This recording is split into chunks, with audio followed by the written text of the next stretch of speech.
जय हिंद दोस्तों। ज्ञान सागर सिविल एकेडमी में आप सबका स्वागत है। हमने लास्ट क्लास में इंडस्ट्रीज के बारे में बहुत डिटेल में डिस्कशन किए। उसी की कड़ी में आज का हमारा टॉपिक है इन्वेस्टमेंट। ये सीरीज यूपीपीसीएस मेंस 2025 से रिलेटेड क्लासेस रेगुलर जो है चल रही हैं इस सीरीज में, और पेपर 6 से ही हमारा डिस्कशन स्टार्ट हुआ था फर्स्ट यूनिट से, और उसी की कड़ी में आज हम यहाँ इन्वेस्टमेंट तक पहुँच चुके हैं। इसके बाद हमारा जो टॉपिक होगा वो स्टार्टअप से रिलेटेड होगा, और उसी में एक क्वेश्चन यूपीपीसीएस से पूछ सकता है या पूछा है कि यूपी गवर्नमेंट का 1 बिलियनियर इकोनॉमी टारगेट 2027 या 29, तो 1 ट्रिलियन यूपी गवर्नमेंट का जो इकोनॉमी जीएसडीपी को पहुंचाने का जो टारगेट है वो 2027 का, उससे रिलेटेड भी क्वेश्चन एक बन सकता है।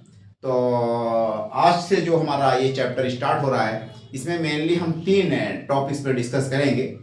एक तो इन्वेस्टमेंट, और दूसरे नंबर पे स्टार्टअप, और तीसरे नंबर पे हमारा होगा यूपी गवर्नमेंट का $1 ट्रिलियन इकोनॉमी का टारगेट।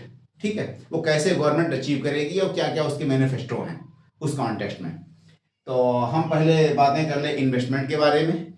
इन्वेस्टमेंट ये बहुत ही बर्निंग टॉपिक है और बहुत ही रिलेवेंट है, और इससे क्वेश्चन भी पूछा जा चुका है ग्लोबल इन्वेस्टर समिट पे। तो वो करंट्स का टॉपिक था एक्चुअल, इसलिए पूछा, बट हम जो है उसको भी डिस्कस करेंगे, या इस तरह से जो भी है उसको सॉल्यूशन में, लास्ट में जा करके सॉल्यूशन में, यानी या गवर्नमेंट के जो इनिशिएटिव्स हैं। तो इन्वेस्टमेंट में पहले नंबर पे हम देखेंगे कि यूपी की क्या स्टेटस है इन्वेस्टमेंट में, यानी कि कितना पैसा यूपी में इन्वेस्ट हो रहा है एफडीआई वगैरह में। दूसरे नंबर में यूपी में पोटेंशियल क्या है इन्वेस्टमेंट का, यानी कि फ्यूचर प्रॉस्पेक्ट इन्वेस्टमेंट से रिलेटेड यूपी में क्या है। थर्ड नंबर पे जो इससे रिलेटेड चैलेंजेस हैं, कॉन्सर्न्स हैं, क्या क्या समस्याएं आ रही हैं इन्वेस्टमेंट में यूपी स्टेट में।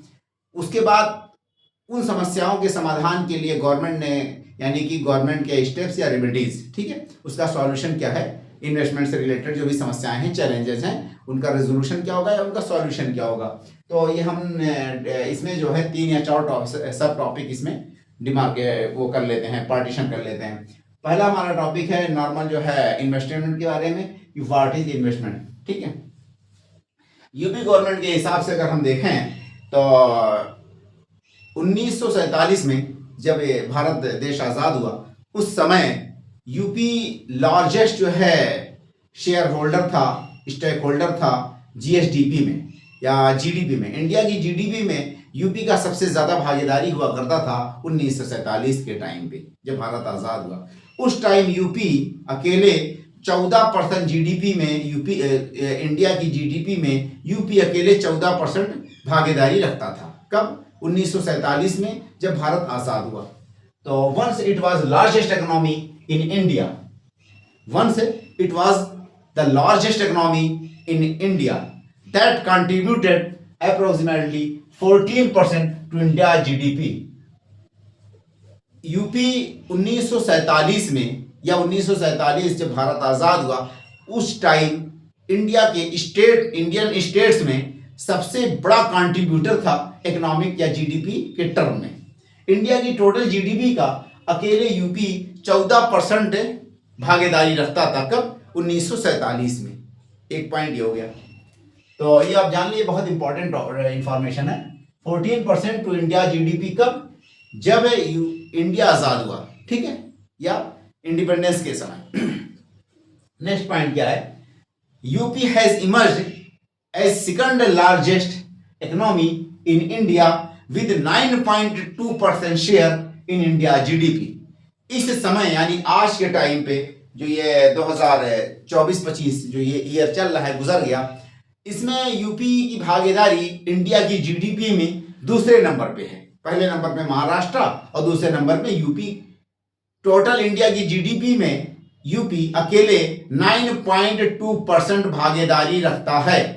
बहुत इंपॉर्टेंट इंफॉर्मेशन है ये, आपको दूसरे क्वेश्चन के आंसर में भी कोट करने हैं सारे।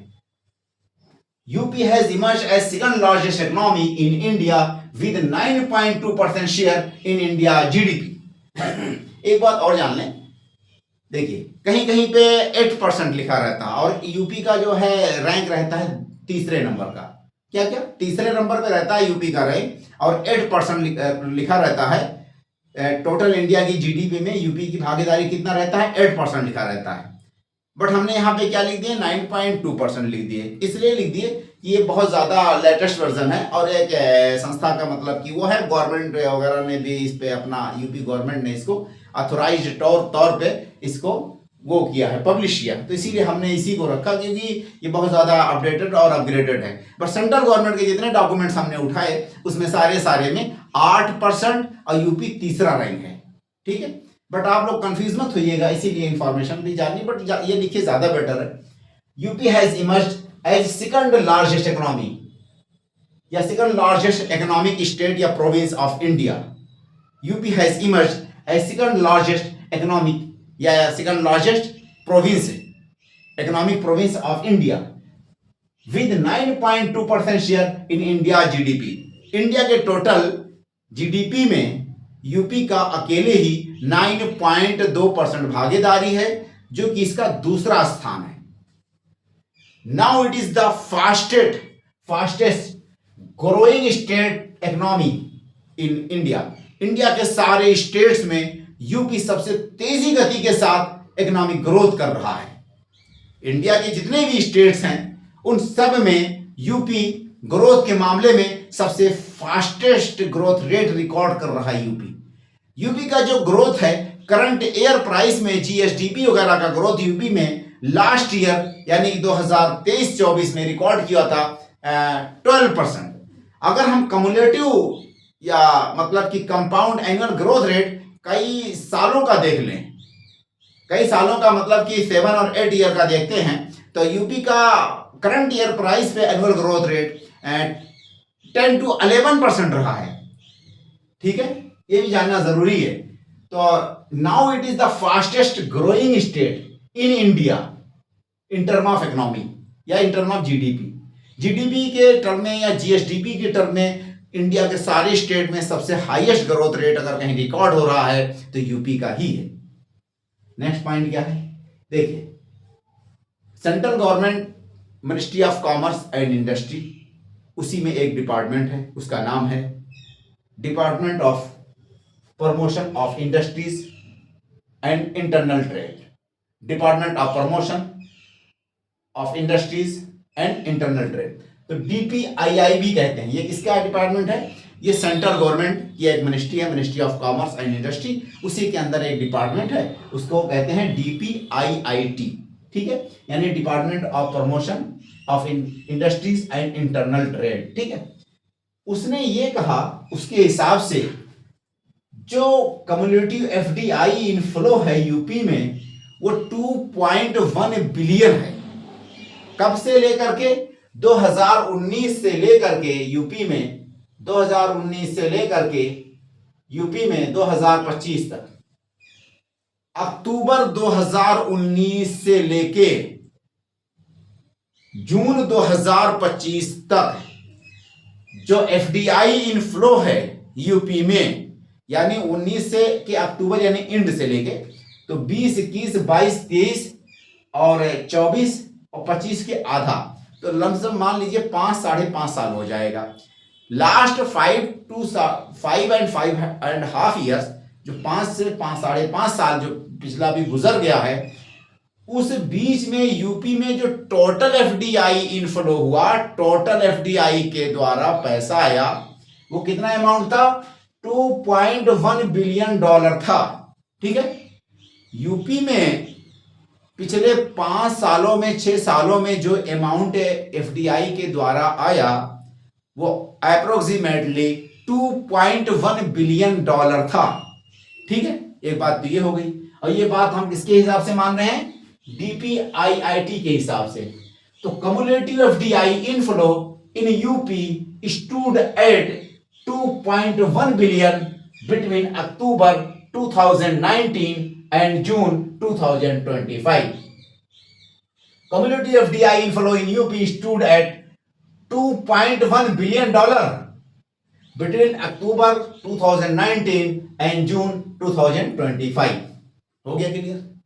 अगला पॉइंट क्या है, एफडीआई के मामले में सबसे हाईएस्ट रैंक अगर किसी स्टेट का है, अब यहां पे हम बातें किसी करें एनुअल लेवल पे, एक साल में, तो अभी पिछले साल जो भी साल गुजर गया, महाराष्ट्र पे सबसे ज्यादा एफडीआई इनफ्लो हुआ था। फॉरेन डायरेक्ट इन्वेस्टमेंट सबसे ज्यादा किस स्टेट में आया इंडिया में, महाराष्ट्र नंबर 1 पे था। यूपी उस कड़ी में कितना नंबर पे है, 10th नंबर पे है। इस तरह से यूपी का रैंक कौन सा है, 10वां रैंक है। सबसे ज्यादा एफडीआई कहां से आया इंडिया में लास्ट ईयर, सिंगापुर से आया था। एफडीआई में जो सिंगापुर से आया, मतलब कि पूरे इंडिया के स्टेट्स में यूपी का रैंक 10th है, महाराष्ट्र का पहला रैंक है, ये जान लीजिए। ये बात कब की है, 2024-25 यानी लास्ट ईयर में। लास्ट ईयर जो गुजर गया, UP ranked at 10th place in receiving FDI in 2024-25। 2024-25 में उत्तर प्रदेश में जो एफडीआई आया है, उसके हिसाब से यूपी का रैंक 10वां है, 10th रैंक है। और यूपी ने 2024-25 में कितना रुपया रिसीव किया था, 3,700 करोड़ एफडीआई यूपी में आया था पिछले साल 24-25 वाले साल में। ठीक है, एक तो पॉइंट ये हो गया। ठीक है, प्रॉस्पेक्ट्स एंड पोटेंशियल से फॉर इन्वेस्टमेंट, ये बहुत इंपॉर्टेंट पॉइंट है। देखिए इन्वेस्टमेंट्स का क्या क्या प्रॉस्पेक्ट है, क्या क्या पोटेंशियल है यूपी के पॉइंट ऑफ व्यू से। हमने अभी तक जो इंफॉर्मेशंस पढ़े वो जितने भी इंडस्ट्री वगैरह में, वो इंडस्ट्री के हिसाब से पढ़े थे। अब इसमें हम इन्वेस्टमेंट के पॉइंट ऑफ व्यू से देखेंगे कि यूपी में इन्वेस्टर्स के लिए क्या क्या पोटेंशियल्स है, यूपी में इन्वेस्टर्स को अट्रैक्ट करने के लिए यूपी के पास अपनी क्या क्षमता है, ये हमारा का टॉपिक होगा। हमने क्या किया कि सारे सेक्टर्स को अलग अलग उसमें भाग में या डिवीजन में कर दिए हैं। तो पहले नंबर पे देखिए, एक सेक्टर हमने यहाँ पे लिख दिया जो है agriculture and food processing. First number पे हमारा क्या है, agriculture and food processing. Second number में उसी से एलाइड में आपका आता है, देखिए डेयरी सेक्टर्स है। थर्ड नंबर पे आपका हैंडलूम एंड टेक्सटाइल हो गया। नेक्स्ट पॉइंट आपका ऑटो कंपोनेंट्स है या ऑटोमोबाइल्स है। नेक्स्ट है आपका डिफेंस एंड एरोस्पेस। नेक्स्ट है आपका medical end devices, medical devices and pharmaceutical. Next आपका रिन्यूएबल एनर्जी हो जाएगा। ये जो पॉइंट्स मैं बता रहा हूं, ये आपका यूपी में एक तरह से इमर्जिंग सेक्टर्स भी हैं और ये बूमिंग सेक्टर्स हैं और यही यूपी का फ्यूचर भी हैं। इसलिए हमने इन सेक्टर्स पे मेनली स्पेसिफिकली इंफॉर्मेशन को कलेक्ट किया और बहुत सारे डिफरेंट सोर्सेज से, और ये आप अभी देखेंगे तो आपको मजा आएगा कि कितना कंपैक्ट इंफॉर्मेशन अलग अलग सोर्सेज से मैंने। अगर किसी एक पार्टिकुलर सेक्टर के बारे में भी पूछा तो आप उसको एलेबोरेटली रिव्यू दीजिएगा और इन्हीं इंफॉर्मेशन को इनपुट बना करके वहां डाल दीजिए। देखिए इंफ्रा से रिलेटेड भी आपका यूपी का हो जाएगा अगला सेक्टर। फिल्म से रिलेटेड यूपी में देखिए क्या पोटेंशियल है, क्या प्रोस्पेक्ट है, गवर्नमेंट ने क्या स्टेप उठाए। इलेक्ट्रॉनिक एंड टेक्नोलॉजी इंडस्ट्री से रिलेटेड यूपी में क्या प्रोस्पेक्ट हो, क्या वो मतलब की अपॉर्चुनिटीज हैं। नेक्स्ट पॉइंट क्या है कि देखिए drone and semi conductor, defence, electronic, robotic वगैरह। ये नेक्स्ट आपका IT and IT enabled services, information technology and information technology enabled services है। नेक्स्ट उसी की कड़ी में आपका जो है सेमी कंडक्टर से रिलेटेड इंफॉर्मेशन चाहिए, सेमी कंडक्टर। नेक्स्ट आपका स्टार्टअप। नेक्स्ट आपका जो है टूरिज्म, ठीक है, एन नंबर तक, यानी कि A B C D E F G K L M N number तक हमने उसको अलग अलग सेक्टर को चुना जहां पे ज्यादा चांसेस थे यूपी में इकोनॉमी को बूम होने के, या जो सनराइज सेक्टर्स कह ले सकते हैं हम यूपी के हैं, या बहुत ज्यादा ब्राइट है फ्यूचर यूपी का, इसी पे निर्भर है। और यूपी की गवर्नमेंट भी बहुत ज्यादा उत्तेजित और एक्साइटेड और उत्साहित है, चाह रही है कि इन्हीं सेक्टर को बूम करें। इसके लिए ही पॉलिसीज लाई गई हैं, मेनली यही टारगेटेड सेक्टर है। हमने उसी को यहाँ पे रखा आपके सामने। और यूपी का जो $1 ट्रिलियन इकोनॉमिक टारगेट है 2027 का, वो भी इसी सेक्टर, इन्हीं सेक्टर्स को, टोटल 10 सेक्टर्स हैं, मोस्टली यही सेक्टर्स हैं, इन्हीं को शामिल किया गया। तो अगर $1 ट्रिलियन इकोनॉमी यूपी कैसे पहुंचेगी टारगेट में, तो आप इन्हीं इंफॉर्मेशन को ट्विस्ट करके वहां भी इनपुट बना करके लिखेंगे। इंफॉर्मेशन को आपको कहीं नहीं सर्च करना है, ये दोनों क्वेश्चन का इंफॉर्मेशन वहीं से आपका जनरेट हो जाएगा। इवन स्टार्टअप से रिलेटेड भी क्वेश्चन आता तो उसका इनपुट का सोर्स वो भी यही है आपका। नंबर 1 पे देखिए आपका agriculture and food processing. Agriculture और फूड प्रोसेसिंग में उत्तर प्रदेश में इन्वेस्टमेंट की क्या क्या संभावनाएं हैं, क्या क्या पॉसिबिलिटीज हैं, क्या क्या अपॉर्चुनिटीज हैं, उस कॉन्टेक्स्ट में देखते हैं। पहले नंबर पे देखिए, एक चीज ये जान लीजिए कि यूपी के हमने लास्ट क्लासेस में पढ़ा कि यहाँ पे वेरिएंट्स ऑफ क्लाइमेटिक कंडीशंस है, सॉइल है, एबंडेंट वाटर सप्लाई है, पेरेनियल रिवर्स है, इलेक्ट्रिसिटी से वेल कनेक्टेड फार्म हाउसेस हैं किसानों के। उसके अलावा मंडी आहत टाइप डेवलप्ड हैं, गवर्नमेंट की जो पॉलिसीज़ है, सब्सिडीज़ वगैरह भी बहुत ज़्यादा सपोर्ट करती हैं, पावर सप्लाई भी है, इंफ्रास्ट्रक्चर भी एग्रीकल्चर में बहुत डेवलप्ड है, HI सीड और आपका क्या कहते हैं मतलब कि ये बैसिलस थ्रोन्जेसिस, BT कॉटन वगैरह की भी सीड्स, ठीक है, यानी मॉडिफाइड सीड्स वगैरह बहुत सारी वो है, फर्टिलाइजर्स ऑफ की फैक्ट्री प्लांट्स, ये सारी सुविधाएं ये पुराने ज़माने की हो गई बात है, ठीक है। हम यहाँ पे यूपी को थोड़ा नए कॉन्टेक्स्ट में देखते हैं, जो गवर्नमेंट ने नए नई चीजें लाई हैं, खाली उसी पे प्रकाश डालेंगे वरना बहुत बड़ी गाथा हो जाएगी। इसीलिए हम खाली कुछ पार्टिकुलर पॉइंट्स को जो नए हैं और ज्यादा इंपॉर्टेंट रखते हैं। तो agriculture and food processing industries के हिसाब से या agriculture and food processing sector के हिसाब से यूपी में देखते हैं 15 agro and food processing park या क्लस्टर है। यूपी में कितना एग्रो फूड पार्क या क्लस्टर्स हैं? 15 एग्रो क्लस्टर या एग्रो पार्क कह लीजिए या फूड प्रोसेसिंग पार्क कह लीजिए, यूपी में टोटल 15 है। ये जो फूड पार्क या एग्रो प्रोसेसिंग या फूड प्रोसेसिंग पार्क्स हैं, देखिए ये आपके 15 टोटल हैं। इनमें से कुछ पार्क्स को हमने यहाँ पे मेंशन कर दिया है। नंबर 1 पे आपका देखिए वाराणसी बहुत प्रसिद्ध है आपका, दूसरे नंबर पे ये बाराबंकी है, सहारनपुर है, गोरखपुर है। ईस्ट यूपी में 2 हमने मेंशन किए, एक आपका गोरखपुर, एक वाराणसी हो गया। सेंट्रल यूपी में आपका बाराबंकी हो गया, वेस्ट यूपी का आपका सहारनपुर हो गया। इस तरह से इसको याद कर लेंगे। मेगा फूड पार्क यूपी में एरिया जो है उत्तराखंड के बॉर्डर पे बनाया जा रहा है, जो कि आपका कुछ हिस्सा उत्तराखंड का आएगा, कुछ यूपी का रहेगा। बहेड़ी नाम है जगह का, बरेली डिस्ट्रिक्ट में पड़ता है ये।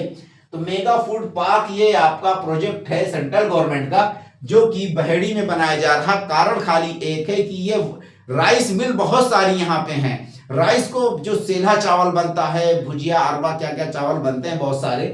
तो ये जो बासमती राइस है का सरबती बासमती टाइप राइस होती है, बिरयानी वाला राइस, शादी ब्याह के पुलाव, मटर पुलाव और ये जर्दा वाला राइस, यहीं से सप्लाई होता है। ये तराई बेल्ट है और यहाँ पे पहले 3 टाइम जो है फार्मिंग हुआ करती थी, यानी क्रॉप से ये पैडी पैदा करते थे किसान यहाँ के, धान। गवर्नमेंट ने बैन लगा दिया, यूपी गवर्नमेंट ने, बट उत्तराखंड गवर्नमेंट अभी बैन नहीं लगा पाई। जस्ट उसके उस साइड में अभी पैदा होते हैं। बट राइस मिलें पूरी एकदम की मतलब एक एक टाउन में 10-10, 5-5 राइस मिले हैं यहाँ पे, और बहुत सारी राइस मिले हैं। इसीलिए एक मेगा फूड पार्क बहेड़ी में बनाया जा रहा है, जो कि बरेली डिस्ट्रिक्ट में पड़ता है उत्तराखंड के बॉर्डर पे। फॉर एग्रीकल्चर एक्सपोर्ट जोन जो है यूपी में हैं, टोटल कितने हैं? For agriculture export zone 35 farmer producers organisations हैं यूपी में। कितने हैं? 35 farmer producer organisations. UP total food grain का इंडिया का 18% प्रोडक्शन करता है अकेले ही। यूपी टोटल इंडिया के फूड ग्रेन प्रोडक्शन का अकेले ही 18% करता है। तो it's contributes 18.89% to India total food grain production. India के टोटल फूड ग्रेन प्रोडक्शन का ये अकेले 18.89% पैदा करता है। मतलब 19% मान लीजिए मोटा मोटा। पूरे इंडिया के फूड ग्रेन का अकेले यूपी पैदावार कितना है? 19% है, ऐसा समझिए। यूपी लार्जेस्ट प्रोड्यूसर है कुछ आइटम में, एग्रीकल्चर के आइटम्स में या एग्रीकल्चर के क्रॉप्स में। देखिए यूपी सबसे ज्यादा पूरे इंडिया में मिल्क पैदा करने में नंबर 1 पे है। यूपी पूरे इंडिया में फूड ग्रेन पैदा करने में नंबर 1 पे है। अभी हमने बात वही कही, फूड ग्रेन में भी 1 पे और मिल्क में भी है। शुगर कैन में भी यूपी जो है आपका 45 या 46% पूरी इंडिया का शुगर केन अकेले यूपी पैदा करता है।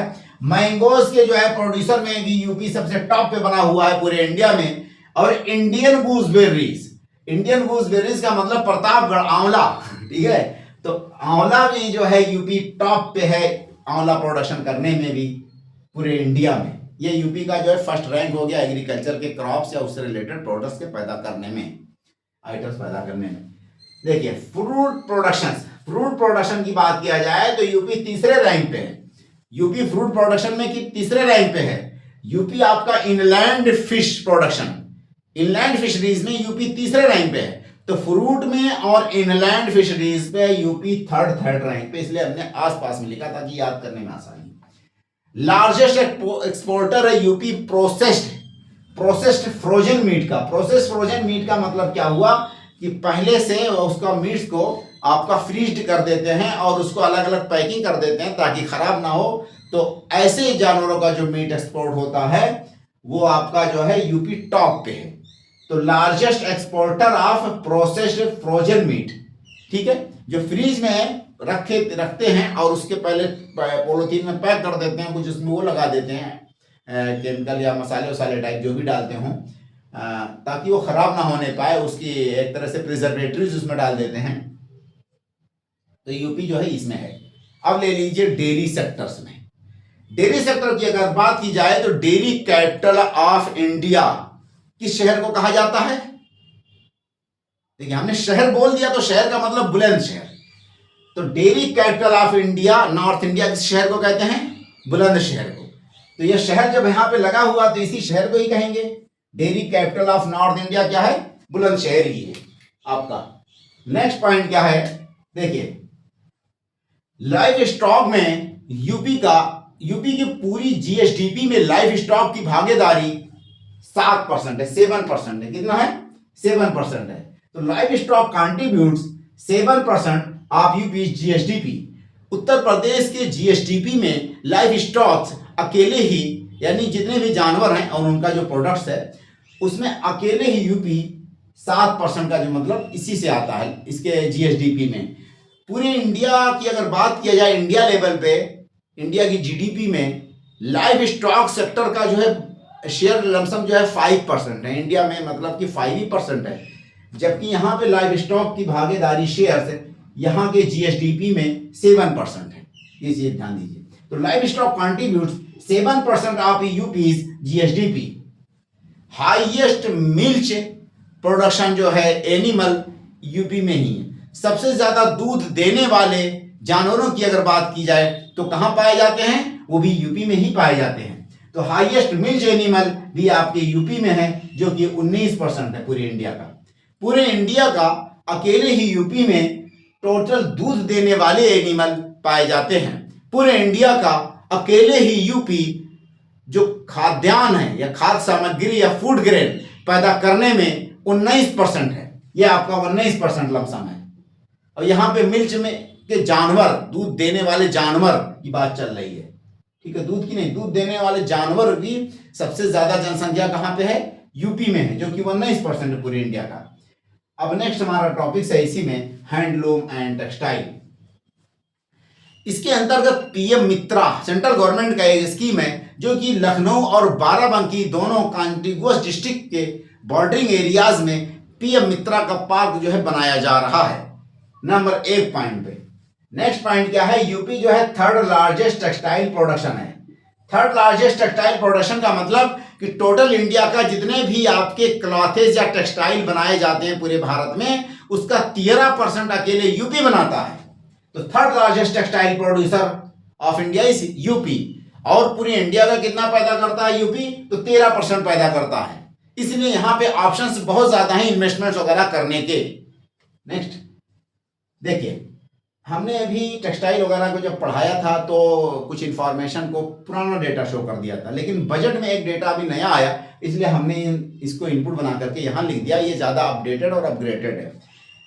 टोटल हैंडलूम वीवर यानी वो बुनकर जो हैंडलूम से कपड़े बुनते हैं उनकी जनसंख्या यूपी में 1.99 लाख है। वो लोग जो हैंडलूम से कपड़े बुनते हैं उनकी जनसंख्या यूपी में 1.99 लाख है। 1.99 लाख हैंडलूम वीवर्स हैं, हैंडलूम नहीं, हैंडलूम वीवर्स। और 5 लाख जो है पावरलूम वीवर्स हैं यूपी में। कितने पावरलूम वीवर्स हैं? 5 लाख यूपी में जो है पावरलूम वीवर्स हैं। देखिए, टोटल इंडिया का जो कारपेट्स है, अकेले यूपी 90% कारपेट अकेले पैदा करता है।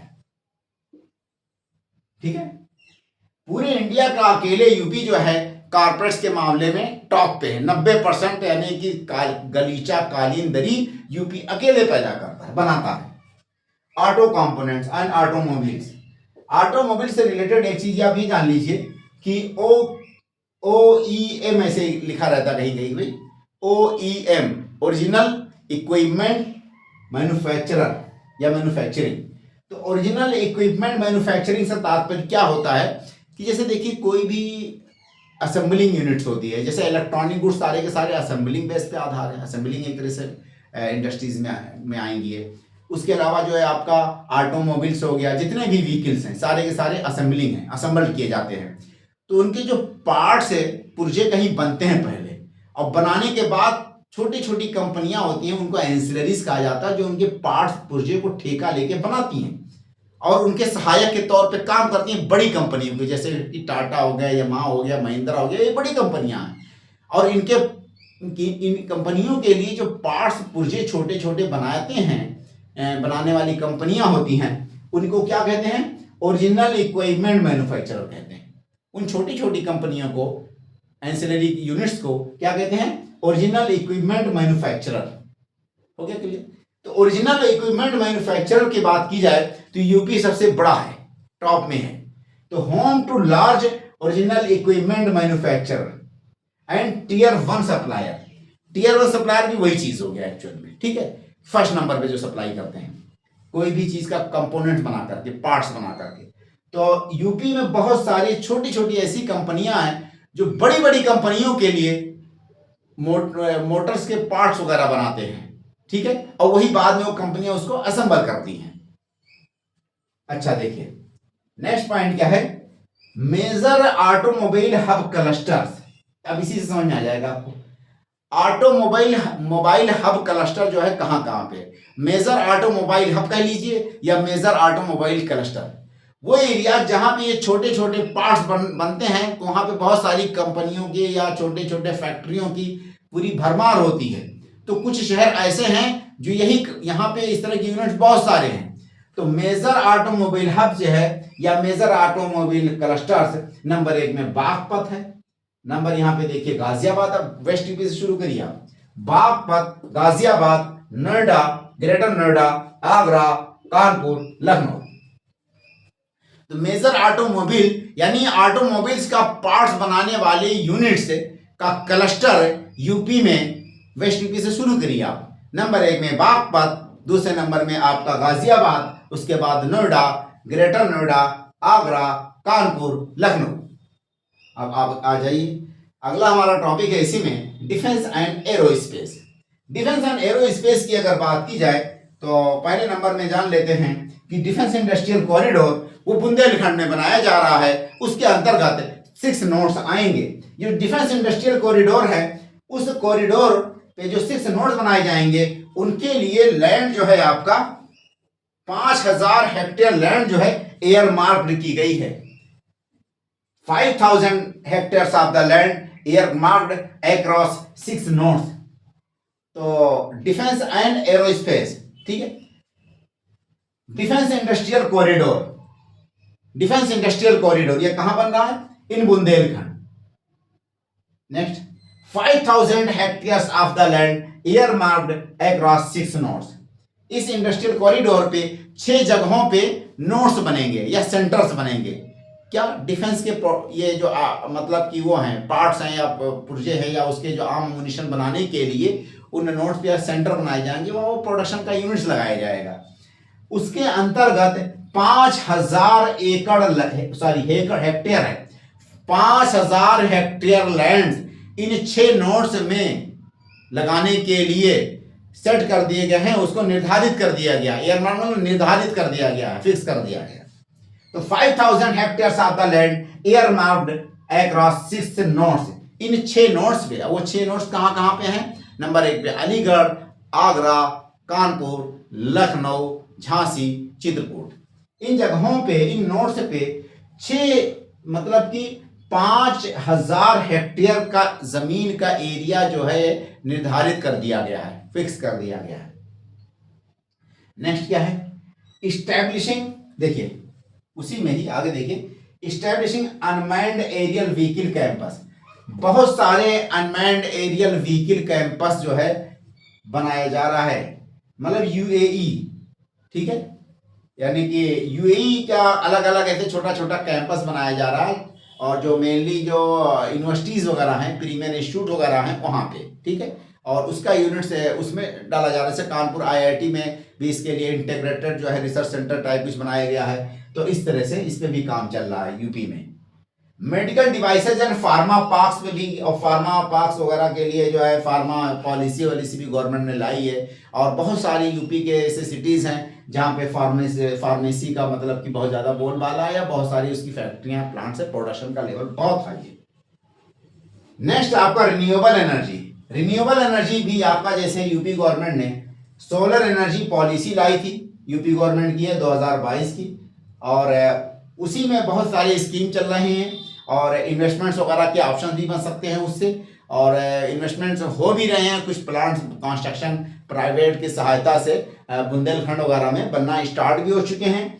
तो देखिए एक पॉइंट ये भी है कि state solar potential 23 gigawatt. Uttar Pradesh में सोलर पोटेंशियल कितना गीगावाट है?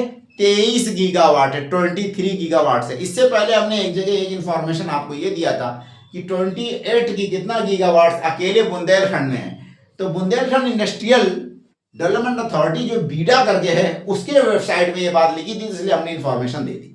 यहाँ पे गवर्नमेंट की वेबसाइट में हमने क्या देखा कि पूरे यूपी का इन्होंने मनली 23 गीगावाट जो है पोटेंशियल बताया है सोलर एनर्जी का, मात्र 23 गीगावाट, इसलिए हमने इंफॉर्मेशन ये भी वहां पे रख दिया आपके सामने। नेक्स्ट पॉइंट आपका जो है इंफ्रास्ट्रक्चर से रिलेटेड बातें हैं। इंफ्रास्ट्रक्चर को अगर हम देखते हैं तो बहुत सारे आपका जो है dedicated freight corridors, industrial corridors, और उसके अलावा जो लॉजिस्टिक्स हब, लॉजिस्टिक टर्मिनल है ना, इस तरह से यूपी में बन रहे हैं। पहले नंबर पे देखिए eastern dedicated freight corridor. Eastern dedicated freight corridor में इसका 57% कैचमेंट एरिया यूपी में ही है। इसका ईस्टर्न डेडिकेटेड फ्राइट कॉरिडोर, इसका 57% कैचमेंट एरिया यूपी से ही गुजरेगा, ऐसा समझिए। ईस्टर्न डेडिकेटेड फ्राइट कॉरिडोर का 57% एरिया, कैचमेंट एरिया यूपी से ही गुजर रहा है, यानी मोर देन 50%।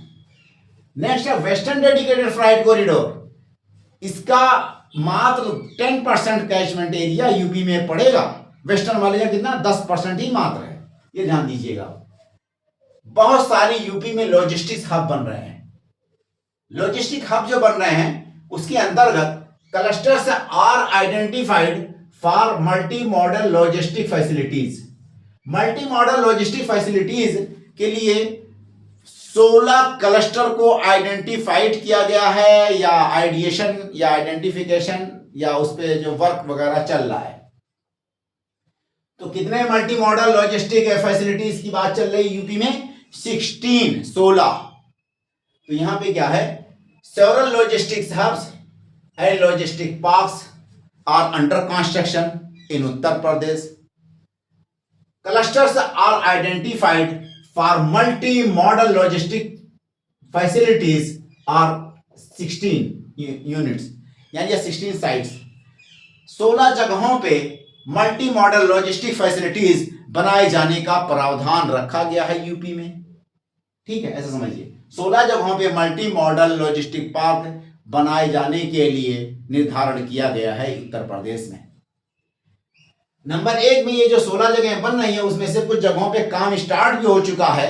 देखिए multi modal logistic hub Dadri. Actually जो लॉजिस्टिक टर्म होता है, और ये जो लॉजिस्टिक हम बोल रहे हैं, कहीं पे लॉजिस्टिक टर्मिनल बोलते हैं, इसको बस इतना ही समझिए कि road, rail, air transport, metro, है ना, 3-4 तरीके हो गए। इनलैंड वाटरवेज, ये 4-5 हो गया। तो इस तरह के बहुत सारी जो है ट्रांसपोर्ट की फैसिलिटीज का जो कनेक्शन या जंक्शनल पॉइंट होगा, उसी का नाम इन्होंने रख दिया मल्टी मॉडल लॉजिस्टिक पार्क। और कुछ है नहीं ऐसा। जब यहाँ पे बहुत सारे यातायात के साधन एक ही जगह कनेक्ट हो जाएंगे, तो कुछ गुड्स वगैरह जो है स्मॉल व्हीकल से यानी कि ट्रक व्रक से आएगी और ट्रेन से लद के चली जाएगी, या आपका नौका से चली जाएगी इनलैंड वाटरवेज से, और फिर वो दूसरी जगहों पे फिर वहीं पे फिर और टर्मिनल बना करके उसको कहीं पे ओशन में शिफ्ट कर दिया जाएगा, ठीक है, शिपिंग के द्वारा एक्सपोर्ट कर दिया जाएगा। तो इसको इंटरकनेक्ट किया जा रहा है। तो बस इसीलिए एक टर्म आता रहता है लॉजिस्टिक पार्क, राइट, इसलिए परेशान मत हो आप लोग। देखिए, मल्टी मॉडल लॉजिस्टिक हब जो है आपका दादरी में बन रहा है। Multi modal logistic hub Dadri में, एक्चुअल में जो दादरी में बन रहा है, जो वेस्टर्न मतलब कि डेडिकेटेड फ्राइट कॉरिडोर है, उसको कनेक्ट करने के लिए। नेक्स्ट पॉइंट क्या है, मल्टी मॉडल जो है आपका ट्रांसपोर्ट हब या मल्टी मॉडल जो है ट्रांसपोर्टेशन हब, ठीक है। ये बुराकी में, ये भी ग्रेटर नोएडा में है, ये भी ग्रेटर नोएडा, ये भी ग्रेटर नोएडा, सब दादरी ग्रेटर नोएडा इस आसपास ही में है। तो बुराकी कहाँ गया, ग्रेटर नोएडा में। मल्टी मॉडल जो है ट्रांसपोर्ट या ट्रांजिट जो है हब, मल्टी मॉडल टर्मिनल या वाराणसी में, ये क्या है, कुछ है एक तरह से समझिए कि उस पे बन रहा है। ये जो क्या कहते हैं इनलैंड वाटरवेज नेशनल जो है इनलैंड वाटरवेज फर्स्ट वाला जो नंबर है, उस पे ये बनाया जा रहा है। रेल से या बस से या ट्रेन से लोग आएंगे या जो भी गुड्स वगैरह आएगा, और वहाँ पे ऐसे ट्रांजिशन सिस्टम बना दिया जाएगा, और वहीं से फिर शिपिंग के द्वारा या छोटे छोटे नौकाओं के द्वारा इससे भेजा जाएगा, ठीक है। ये कहाँ बन रहा है, वाराणसी में बन रहा है। एक चीज और है, स्टेट कैपिटल रीजन बनाने की बात चल रही है, इसी इंफ्रास्ट्रक्चर में आ जाएगा। प्लान जो है स्टेट गवर्नमेंट ने प्लानिंग किया है, या मतलब कि काम भी स्टार्ट कर दिया है स्टेट कैपिटल रीजन बनाने का, जो कि 27 लाख हेक्टेयर एरिया पे फैला हुआ है। तो UP government has planned to set up state capital region. State capital region बनाने के लिए यूपी गवर्नमेंट ने एक प्लानिंग बनाई है, या एक अथॉरिटी भी बना रखी है, उसके लिए काम भी स्टार्ट हो चुका है। उसके अंतर्गत 27 लाख हेक्टेयर एरिया पे बनेगा स्टेट कैपिटल रीजन। कितने बनेगा, 27 लाख हेक्टेयर एरिया पे बनेगा। इसमें 6 डिस्ट्रिक्ट टोटल जो है शामिल किए जाएंगे। कितने डिस्ट्रिक्ट शामिल किए जाएंगे, 6 जो है डिस्ट्रिक्ट शामिल किए जाएंगे। ये सब इन्वेस्टमेंट की बहुत सारे अपॉर्चुनिटीज क्रिएट करेंगे। नेक्स्ट आपका जो है एयरपोर्ट। एयरपोर्ट के कॉन्टेक्स्ट में देखा जाए तो यूपी में 5 इंटरनेशनल एयरपोर्ट्स हो चुके हैं। अब आ जाइए, अगला जो है फिल्म है। फिल्म के लिए भी यूपी में बहुत सारे अपॉर्चुनिटीज हैं, पोटेंशियल्स हैं, और इन्वेस्टर्स के लिए ऑप्शंस हैं, और मुंबई को बीट करेगा फ्यूचर में यूपी, ठीक है। तो फिल्म बंधु करके यूपी गवर्नमेंट की एक स्कीम चल रही है। ये एक तरह से ये नोडल एजेंसी है फिल्म को सर्टिफाई करने के लिए, फिल्म वगैरह के लिए, क्लियरेंस के लिए, शूटिंग के लिए आपको अप्लाई करना हो तो उन सब के लिए सुविधाएं देगी ये फिल्म बंधु। जैसे ये यूपी का सेंसरशिप वाला जो है अथॉरिटी है, तो नोडल एजेंसी है क्या फिल्म बंधु करके, number 1। Next point, film policy भी यूपी गवर्नमेंट ने लाई है। उसके अंदर देखिए single window clearance for shooting वगैरह अगर लेना हो आपको, तो उसके लिए क्लियरेंस आपको फॉर्मेलिटी वगैरह बहुत आसानी से एक ही जगह अप्लाई करेंगे और तुरंत परमिशन मिल जाएगा। सब्सिडी वगैरह जो है इस पॉलिसी के अंदर दी जाती है फिल्म वगैरह को प्रमोट करने के लिए, प्रोडक्शन वगैरह के लिए। यूपी गवर्नमेंट को यूपी स्टेट्स को 68 नेशनल फिल्म अवार्ड्स में 68वां 68 नेशनल फिल्म अवार्ड्स में यूपी स्टेट्स को most favoured film friendly state का कैटर वो दिया गया था, तमगा। क्या, मोस्ट फिल्म फ्रेंडली स्टेट का तमगा जो है यूपी गवर्नमेंट को, यूपी स्टेट को दिया गया था 68 नंबर का नेशनल फिल्म अवार्ड्स में। 68वां जो फिल्म नेशनल फिल्म अवार्ड है उसमें यूपी को मोस्ट फिल्म फ्रेंडली स्टेट का एक तरह से अवार्ड दिया गया था, तमगा मतलब अवार्ड। नेक्स्ट है, यूपी गवर्नमेंट ने शान-ए अवध, क्या यूपी में शान-ए अवध करके एनुअल फिल्म फेस्टिवल भी होता है। हर साल शान-ए अवध करके एक फिल्म फेस्टिवल भी बनाया जाता है ताकि फिल्मों को प्रमोट किया जा सके, लोगों में एक तरह से अवेयरनेस क्रिएट किया जा सके और फिल्म फ्रेंडली स्टेट और फिल्म मतलब कि फिल्मिस्तान वाला इकोसिस्टम क्रिएट किया जाए स्टेट के अंदर। उसके लिए जो है शान अवध करके फिल्म फेस्टिवल भी मनाया जाता है यूपी में हर साल। फिल्म डेवलपमेंट फंड भी यूपी गवर्नमेंट ने बना रखा है भाई। देखिए फिल्म डेवलपमेंट फंड के अंदर सब्सिडी दी जाती है, इंसेंटिव दिया जाता है फिल्मों को बनाने के लिए, इन्वेस्टर्स वगैरह को प्रमोट करने के लिए। उसके अलावा स्कॉलरशिप भी स्टूडेंट्स को दी जाती है ताकि वो फिल्म आना शुरू कर दें अपने शिक्षा वाली लाइफ से ही, जब स्टूडेंट्स वाली लाइफ से ही। तो स्कॉलरशिप और सब्सिडी दोनों दी जाती है इसमें। सब्सिडी का मतलब कि जो फिल्म प्रोड्यूसर्स है, जैसे कि आपके यानी रहुआ टाइप लोग जो यहाँ के फेमस एक्टर्स हैं, आपके रवि किशन साहब हैं, नरवा जी हैं, सारे लोग एक्टर्स फेमस हैं, तो उन लोगों के लिए सब्सिडी का भी इंतजाम है। और कोई स्टूडेंट्स वगैरह ऐसे होते हैं जो फिल्म में करियर बनाना चाहते हैं, तो उनके लिए स्कॉलरशिप वगैरह का भी प्रावधान है यहाँ पे। फिल्म सिटी करके भी एक नोएडा में जगह है और वहां पे इंटरनेशनल फिल्म सिटी भी बनाया जा रहा है या बन चुका है या अंडर कंस्ट्रक्शन है, वो भी इसमें आप क्या आ जाएगा। इलेक्ट्रॉनिक एंड टेक्नोलॉजी से रिलेटेड अब हम देखते हैं। देखिए UP largest exporter of consumer electronics, पहले पॉइंट से यूपी जो है पूरे इंडिया में इलेक्ट्रॉनिक्स गुड्स का एक्सपोर्ट के मामले में सबसे नंबर 1 पे है। किसमें है? Exporter of consumer electronic goods का एक्सपोर्ट करने के मामले में यूपी नंबर 1 पे है, फर्स्ट पोजीशन है। Electronic system design and manufacturing cluster, देखिए ESDM, पहले इसको बारे में जान लीजिए होता क्या भला है ये। ESDM electronic system design and manufacturing, ESDM electronic system design and manufacturing से तात्पर्य क्या है कि जैसे मान लीजिए कोई मोबाइल है, उस मोबाइल को बनाने के लिए बहुत सारे प्रोसेसेस स्टार्ट होते हैं। फर्स्ट नंबर में उसके बहुत सारे छोटे छोटे कंपोनेंट्स बनाए जाते हैं। कंपोनेंट्स बनाने के बाद उसकी चिप वगैरह को बना करके उसको डिजाइन किया जाता है और उसमें जो डेटा वोटा का जो मतलब कि वो सिंक्रोनाइज किया जाता है, एम्बेडिंग वेबिंग करके से पता नहीं क्या क्या टर्म आता है उसका अलग से, तो उसको इस तरह से डिजाइन किया जाता है। उसके बाद उन सारे पार्ट्स को, कंपोनेंट्स को असेंबल्ड किया जाता है। असेंबल्ड करने के बाद उस कंपोनेंट्स को जो असेंबल किया गया मोबाइल की शक्ल में आ गया, फिर भी वो मार्केट में लॉन्च नहीं होता है, उसको ट्रायल और टेस्ट किया जाता है। उसके बाद उसको फिर भी मतलब ऐसे टेस्टिंग के बाद फिर वो लॉन्च किया जाता है। तो लॉन्च होने से पहले और स्टार्टिंग में बनने से लेकर के एकदम स्टार्टिंग में जब इमेजिनेशन जाता है कि कितनी जीबी का डाटा होगा, रैम क्या होगा, स्पीड क्या होगी और कैमरा क्या होगा, ये सारी सुविधाएं क्या क्या होंगी, चिप कैसा लगेगा, क्या क्या, ये सारी चीज़ों का जो इमेजिनेशन है, जो आइडिएशन वर्क है, आइडिएशन से लेकर के आपका लास्ट मोमेंट तक कस्टमर के बेचने हाथ में जाने तक जितने प्रोसेसेस हैं, उन सारे प्रोसेसेस को मिला करके एक टर्म यूज होता है। उसी टर्म को कहा जाता है ESDM।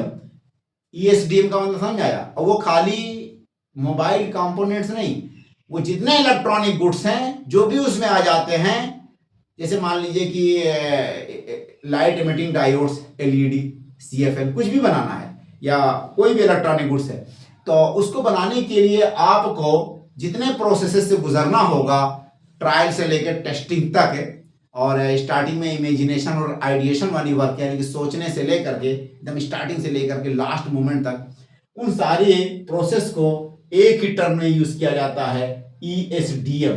ESDM की बात की जाए यानी कि electronic system design and manufacturing, क्या है ESDM मतलब electronic system design and manufacturing. तो सबसे नंबर 1 पे स्टेट जो बना हुआ है इंडिया का, वो आपका ये है, क्या कहते हैं, मोस्ट फ्रेंडली स्टेट है, तमिलनाडु रहता है नंबर 1 पे। और कभी कभी उसी को बीट कर जाता है आपका कर्नाटका, क्योंकि बेंगलोर उसका एपिसेंटर है, हेड है, तो इसीलिए कर्नाटका या तमिलनाडु ESDM के मामले में टॉप में रहते हैं इंडिया में। यूपी भी पीछे नहीं है, कभी कभी 3rd नंबर पे या कभी कभी अच्छे पोजीशन पे यूपी भी आ जाता है। बट हमने यूपी गवर्नमेंट के जो डेटा उठाए उसके हिसाब से ESDM के मामले में यूपी बहुत अच्छा पोजीशन होल्ड करता है, इसलिए हमने उस इंफॉर्मेशन को यहाँ पे रखे। नंबर 1 पे देखते हैं यहाँ पे क्या क्या बात है। Electronic system design and manufacturing, ये बात तो समझ में आ गया होगा। इलेक्ट्रॉनिक है, सिस्टम डिजाइन एंड मैन्युफैक्चरिंग। अब उसी का जहां पे बहुत सारे कंपोनेंट बनने वाले छोटी छोटी यूनिट्स है यहाँ पे स्टेब्लिश हो जाए तो उनको क्लस्टर कह दिया जाएगा। ईएसडीएम को बनाने वाले यूनिट्स एक साथ क्लस्टर के फॉर्म में आ जाएं, एक साथ काम करने लगे आजू बाजू में आस पड़ोस में, तो उसी को क्लस्टर कह दिया जाएगा। तो इस तरह का क्लस्टर यूपी में कहाँ पे है? नोएडा में है। ईएसडीएम क्लस्टर यूपी में कहाँ पे है? नोएडा में है। तो electronic system design and manufacturing cluster के मामले में home to 45% of India's smartphone manufacturing. India का टोटल जो स्मार्टफोन मैन्युफैक्चर होता है उसका 45% मैन्युफैक्चरिंग वर्क यूपी में होता है।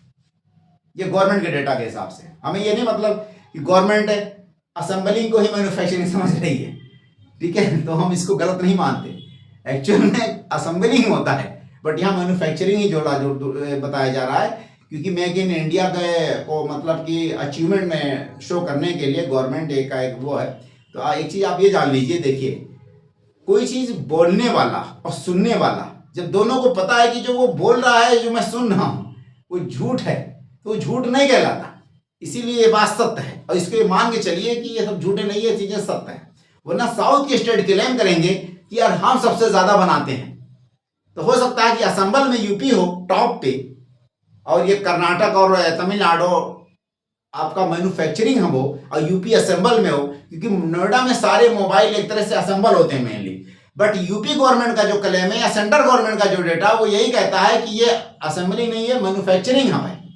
तो इसीलिए आप यही समझिए वही बात जो मैंने बोली कि जो है सुनने और बोलने दोनों जब जानते हो कि झूठ नहीं है तो झूठ नहीं होता, या जानते हो कि ये झूठ है तो वो झूठ नहीं कहलाता। ऐसे ही हम भी समझ लें कि ये सब चीज़ें मतलब हमारे लिए एक्सेप्टेबल है, तो हमको सही मानना होगा। नंबर 1 पे home to 45% of India smartphone manufacturing, ठीक है, वरना साउथ के स्टेट अलग क्लेम करेंगे भाई। यूपी जो है 45% पूरी इंडिया के मोबाइल मैन्युफैक्चरिंग करता है। क्या है? उत्तर प्रदेश की भागीदारी पूरी इंडिया के मोबाइल मैन्युफैक्चरिंग में 45% है। एक पॉइंट ये जान लीजिए। मोबाइल कंपोनेंट मैन्युफैक्चरिंग के मामले में यूपी 55% इंडिया का करता है। कितना? 55% ऑफ मोबाइल कंपोनेंट मैन्युफैक्चरिंग जो है इंडिया का यूपी में होता है। अगर वनली मोबाइल कहेंगे तो वनली मोबाइल मैन्युफैक्चरिंग में यूपी पूरे इंडिया का 45% करता है। और मोबाइल का कंपोनेंट मैन्युफैक्चर करने में, मोबाइल का कंपोनेंट बनाने के मामले में यूपी की भागीदारी पूरे भारत में 55% है। 5 और 5 55% है। यही बात हो गई electronic system design and manufacturing cluster. इसके पॉइंट ऑफ व्यू से Uttar Pradesh is the home to 45% of India's smartphone manufacturing. Smartphone manufacturing के मामले में उत्तर प्रदेश पूरे भारत का 45% करता है। नेक्स्ट पॉइंट है Uttar Pradesh is the home of 55% of mobile component manufacturing of India. Uttar Pradesh जगह है पूरे भारत के मोबाइल के पुर्जे बनाने में के मामले में 55% भागीदारी है। नेक्स्ट है 2 greenfield ESDM cluster have been ईयरमार्क्ड। 2 जो है ग्रीनफील्ड का मतलब कोई प्रोजेक्ट नया होता है और ब्राउनफील्ड का मतलब कि कोई प्रोजेक्ट पहले से चला रहा उसका एक्सटेंशन करना होता है या उसी को रिज्यूनेट करना होता है, उसको ब्राउनफील्ड कहते हैं। और ग्रीन का मतलब क्या होता है? कोई प्रोजेक्ट उसको फुल्ली नया शुरू किया जाए, क्या कहा जाए? Green project. 2 greenfield ESDM cluster, ESDM cluster 2 जो है ईएसडीएम क्लस्टर यूपी में बनाए जा रहे हैं। कहां कहां पे? एक तो यमुना एक्सप्रेसवे के किनारे और दूसरा कहीं पे कोई जगह पड़ती है ग्रेटर नोएडा में इकोटेक में।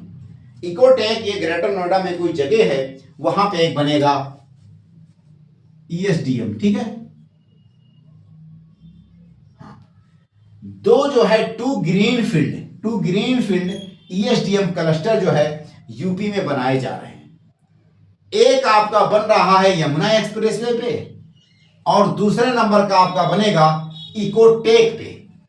यमुना एक्सप्रेसवे में और इकोटेक पे आपका दो, एक एक मतलब एक यहाँ पे एक वहां पे ग्रीनफील्ड ईएसडीएम क्लस्टर बनाया जा रहा है। और ये दोनों जो है कहां पड़ते हैं, ग्रेटर नोएडा में ही पड़ेंगे, ऐसा समझिए, ठीक है। बट ये जगह का नाम है Yamuna expressway and Ecotech. Next क्या है, 3 electronic manufacturing cluster to be setup. 3 जो है इलेक्ट्रॉनिक मैन्युफैक्चरिंग क्लस्टर यूपी में बनाए जाएंगे। उन तीनों इलेक्ट्रॉनिक मैन्युफैक्चरिंग क्लस्टर में मोबाइल बनाने की सुविधा होगी, ड्रोन वगैरह से संबंधित उसमें सुविधाएं होंगी, semiconductor, defence electronic, robotics, internet of things, इस तरह की चीजों के बनाने के लिए, मैन्युफैक्चर करने के लिए यूपी में 3 इलेक्ट्रॉनिक मैन्युफैक्चरिंग क्लस्टर को और बनाया जाएगा या आबाद किया जाएगा, ठीक है। उन तीनों इलेक्ट्रॉनिक मैन्युफैक्चरिंग क्लस्टर में मोबाइल का जो है मैन्युफैक्चर होगा, ड्रोन बनाने की सुविधा होगी, आपका सेमीकंडक्टर, डिफेंस इलेक्ट्रॉनिक्स, रोबोटिक्स और इंटरनेट ऑफ थिंग्स। अब आ जाइए IT and IT enabled services, information technology and information technology enabled services. इसके अंतर्गत नॉर्थ इंडिया में पहला जो है हाइपर स्केल डेटा सेंटर बनाया जाएगा, ठीक है, योटा D1 आप Hiranandani group inaugurated in Greater Noida. देखिए IT and IT enabled services की बात की जाए तो नॉर्थ इंडिया में यानी उत्तरी भारत में पहला डेटा सेंटर बनाया जा रहा है ग्रेटर नोएडा में। जो पहला डाटा सेंटर ग्रेटर नोएडा में बनाया जा रहा है उसका नाम है योटा D1, YOTTA, योटा, ठीक है, योटा D1। ये बनाने वाली कंपनी का नाम है हीरानंदानी ग्रुप, इसी के द्वारा बनाया जा रहा है योटा D1 आपका डेटा सेंटर। कहां पे बनाया जा रहा है, ग्रेटर नोएडा में। ग्रेटर नोएडा में ये डेटा सेंटर बन रहा है। दूसरा डेटा सेंटर अभी इनाग्रेट हुआ था जून में शाहिबाबाद गाजियाबाद में। साहिबाबाद गाजियाबाद में, गाजियाबाद का एक छोटा सा ऐसे टाउन है या एक मोहल्ला कह लीजिए, एक टाउन कह लीजिए गाजियाबाद का, वहां पे दूसरे नंबर का डेटा सेंटर का इनाग्रेशन किया गया है और वहां पे दूसरा डेटा सेंटर यूपी का बनेगा। डेटा सेंटर पॉलिसी भी यूपी की आ चुकी है, उसको भी आप देख लीजिए, वो भी एग्जाम में पूछ सकता है। पॉलिसी से रिलेटेड हमने जितने इंफॉर्मेशन हैं अपने ही मतलब कि चैनल, इसी का ही एक चैनल है टेलीग्राम पे, उसमें सारी डिटेल जो है पॉलिसीज की हमने दे दी हैं और पिन कर दिए हैं इंफॉर्मेशंस को। आप लोग वहां से उसको उठा करके फोटो कॉपी करा सकते हैं। और सेम यही ज्ञान सागर सिविल एकेडमी के नाम से वो भी टेलीग्राम का चैनल भी है हमारा। नेक्स्ट पॉइंट क्या है, plan to build first AI city in Lucknow. Artificial intelligence city एक लखनऊ में बनाने की प्रक्रिया शुरू हो चुकी है या अभी आइडिएशन लेवल पे है, यानी कि प्लानिंग के लेवल पे है। तो plan to build first AI artificial city in Lucknow. Lucknow में आर्टिफिशियल सिटी बनाने की एक बात चल रही है, ठीक है। नेक्स्ट पॉइंट क्या है, UP IT and IT enabled services policy 2022। एक पॉलिसी भी गवर्नमेंट ने लाई थी ताकि इन्वेस्टर को अट्रैक्ट किया जाए और इस फील्ड को बहुत ज्यादा प्रमोट किया जाए। उसके अंतर्गत इंसेंटिव, सब्सिडीज एंड कैपिटल्स वगैरह प्रोवाइड किए जाते हैं। ये हो गया। अगर सेस की बात की जाए, स्पेशल इकोनॉमिक जोन, तो उत्तर प्रदेश में टोटल 12 स्पेशल इकोनॉमिक जोन्स हैं। 12 स्पेशल इकोनॉमिक जोन्स हैं यूपी में। कितना, 12 स्पेशल इकोनॉमिक जोन यूपी में आईटी एंड आईटीईएस से संबंधित है। आईटी एंड आईटीईएस वाले सेज यूपी में 12 हैं, 1 2, ये जानिए आप। अगला हमारा टॉपिक इसी से संबंधित है, सेमीकंडक्टर। नेक्स्ट हेडिंग क्या, सेमीकंडक्टर।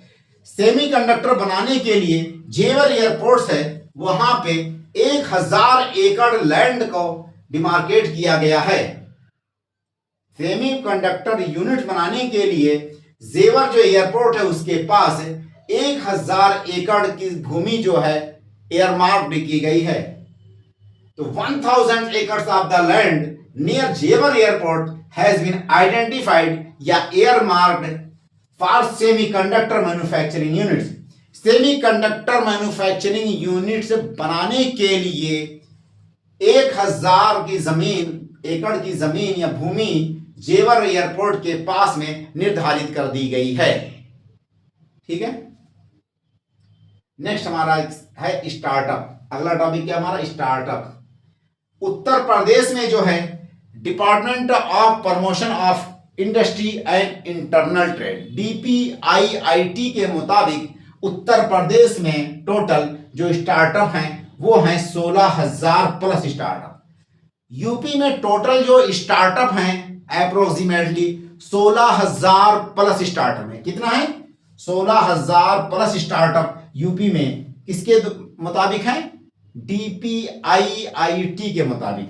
तो स्टार्टअप में देखिए आप 16,000 plus startup are recognised by DPIIT। 16,000 या उससे ज्यादा startup has been recognised by DPIIT in Uttar Pradesh. ठीक है, 66% जो स्टार्टअप हैं वो आइडिएशन एंड वैलिडेशन स्टेज पे हैं। ये जो 16,000 स्टार्टअप रिकॉग्नाइज किए गए, मान्यता दी गई DPIIT के द्वारा उत्तर प्रदेश में ओनली, उन 16,000 में से 66% जो है वो आइडिएशन और वैलिडेशन के स्टेज पे हैं। आइडिएशन और वैलिडेशन का मतलब यही हुआ कि उस पर एक तरह से काम, कागजी कार्रवाई स्टार्ट हो चुकी है, यानी कि आइडियल लेवल पे, यानी कि दिमाग लेवल पे उस पर सोचना गवर्नमेंट ने शुरू कर दिया है और उसके लिए प्रपोजल वगैरह एक तरह से पाइपलाइन में वर्क स्टार्ट हो चुका है। तो कहेंगे क्या, पाइपलाइन में जो वर्क रहता है उसको क्या कहते हैं, आइडिएशन एंड वैलिडेशन। तो 60% जो है स्टार्टअप जिनको रिकॉग्निशन दिया था, 16,000 जो स्टार्टअप को DPIIT ने, उनमें से 66,000 जो है वो एक तरह से पाइपलाइन वर्क में है। अगला देखिए, यूपी में जो यूनिकॉर्न की अगर बात की जाए तो 8 यूनिकॉर्न यूपी में हैं। 8 यूनिकॉर्न्स जो है, 8 यूनिकॉर्न्स यूपी में हैं। 70 प्लस इनक्यूबेटर्स हैं। 70 प्लस जो है आपका इनक्यूबेटर सेंटर्स हैं यूपी में। कितने, 70 प्लस इनक्यूबेटर सेंटर्स हैं यूपी में। उसके अलावा यूपी में जो है आपका 70 प्लस इनक्यूबेटर सेंटर, ऐसा समझिए। 7 जो है सेंटर ऑफ एक्सीलेंट हैं।